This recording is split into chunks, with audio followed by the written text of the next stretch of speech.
तो students EMI build 4 करते हैं। क्वेश्चन है two parallel rails P and Q each of length 2L and resistance per unit length rho are fixed in a horizontal plane a distance small l apart, diagram दिख रहा है, in presence of uniform vertical magnetic field of induction B and two ideal batteries each of terminal voltage V0 are connected.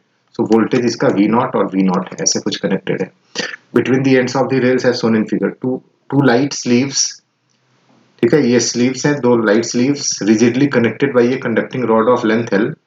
This length is L, right? And resistance R, mass small m can slide without friction on the rails. The rod is slightly displaced from the mid position and then released. Find the period of small oscillations of the rod. Neglect the potential drop at the contacts. So actually हो क्या रहा है, ये battery इसमें current drive कर रहा होगा इस डायरेक्शन में, ठीक है, मतलब this from this end to this end. ये बैटरी सेम वोल्टेज इधर की तरफ करंट ड्राइव कर रहा होगा, सिमेट्रिकली प्लेस्ड है, so net current is zero. So ये रेस्ट में है. This is the mean position जो डायग्राम में दिख रहा है. Net force is zero, right. Now जैसे ही इसको मूव करेंगे किसी एक साइड में लेफ्ट या राइट, तो obviously there will be net current through this connecting rod, क्योंकि रेसिस्टेंस चेंज कर रहा होगा. लेफ्ट हैंड साइड में रेसिस्टेंस, राइट हैंड साइड में रेसिस्टेंस सेम नहीं होगा, because resistance per unit length is rho. So length change करने का मतलब रेसिस्टेंस चेंज करना और कॉरेस्पॉन्डिंग करंट चेंज कर जाना. सो करंट चेंज होते ही इसमें नेट करंट होगा इस कनेक्टिंग रॉड में, और नेट करंट है मैग्नेटिक फील्ड में है, तो इस पे IL क्रॉस B फोर्स लगेगा, और हो सकता है वो फोर्स SHM के लिए रिस्पॉन्सिबल होगा. तो ये हमें फाइंड आउट करना है, ठीक है. तो नाउ कॉन्सेप्ट इसमें है, first is Faraday's law obviously, ठीक है, Faraday's law, and second is SHM condition, ठीक है. SHM कंडीशन मींस एक्सेलरेशन किसी डिस्प्लेस्ड पोजीशन x पे ये होना चाहिए माइनस ओमेगा स्क्वायर x के equal. So this is the condition of SHM. ये दो कॉन्सेप्ट लग रहा है यहाँ पे, ठीक है.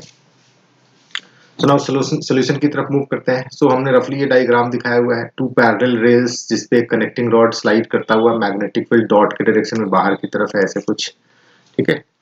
एंड बैटरी कनेक्टेड है V0 एंड V0, ठीक है. So let's say this position is equilibrium position of this connecting rod. Now इस इक्विलिब्रियम पोजीशन से लेफ्ट की तरफ x हमने मूव कराया, या राइट की तरफ किसी एक डायरेक्शन मूव कराने हमें, ठीक है. नाउ लेफ्ट की तरफ जब मूव कराएंगे तो obviously there will be net current in this connecting rod. वो करंट हमें निकालना है. जैसे ही करंट निकल जाएगा तो हम IL क्रॉस B फोर्स लगा करके मास इनटू एक्सेलरेशन करेंगे, राइट.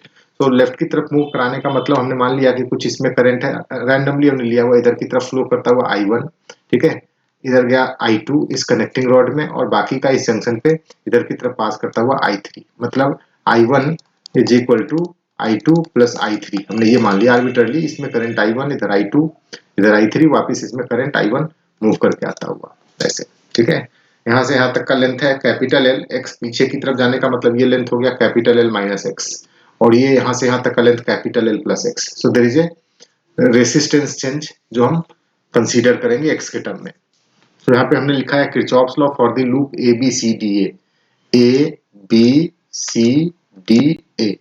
इस लूप में किरचॉफ्स लॉ जो हम लिखेंगे, ठीक है, तो ये बन जाएगा, इसमें करंट है I1, इसमें भी करंट है I1, तो I1 into resistance of this part and resistance of this part. So I1 into resistance कितना होगा, resistance per unit length into length L minus x. I1 into resistance per unit length into length L minus x into 2, क्योंकि एक इसका और दूसरा इसका होगा, सो 2 times हमने किया हुआ है, प्लस I2 इंटू R, इसके cross potential drop, minus V0 is equal to 0, ठीक है. तो यहाँ से हम I1 निकाल लेते हैं. I1 ये करंट, ये I1 आ रहा है V0 minus I2R divided by 2 rho L minus x, equation number 1. Now अब इस लूप में लिख लेते हैं किरचॉफ्स लॉ से इक्वेशन. तो इसमें क्या हो जाएगा, इसी तरीके से लिखेंगे, तो रो L माइनस एक्स के जगह पे L plus x into I3, ठीक है, into 2, right, into 2 minus I2R, अगर ऐसे लिखेंगे तो minus V0 is equal to 0, है ना. ना उसको सॉल्व करेंगे तो जैसे I1 यहाँ पे आया है वैसे ही I3 आएगा, खाली V0 minus I2 will be plus I2, ठीक है ना. V0 plus I2R divided by 2 रो और L माइनस एक्स की जगह पे L प्लस एक्स.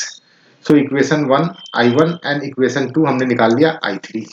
अब हमें I2 निकालना है, तो I2 is equal to we can write I1 minus I3, Kirchhoff's current law से जंक्शन पे, ठीक है। So now I2 is equal to I1 minus I3, ठीक है।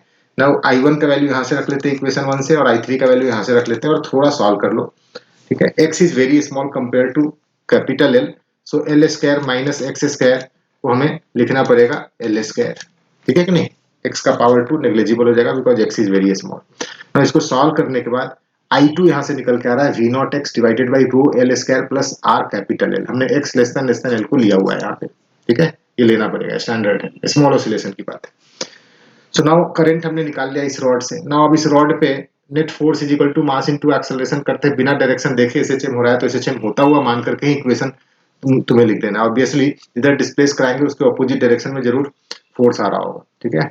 तो हमने लिख दिया net force is equal to mass into acceleration for conducting rod at displaced position, right. तो ये कितना हो गया, I2 length small l b, ठीक है ना, length and magnetic field 90 degree angle पे है, so I L B sine 90 degree is equal to mass into acceleration, so acceleration is equal to this, ठीक है। I2 का वैल्यू यहां से रखना है इसमें, तो ये निकल के आ रहा है हमारा a is equal to this into x।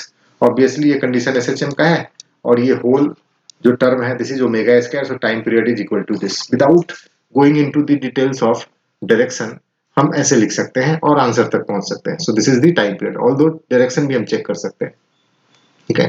So this should be the answer.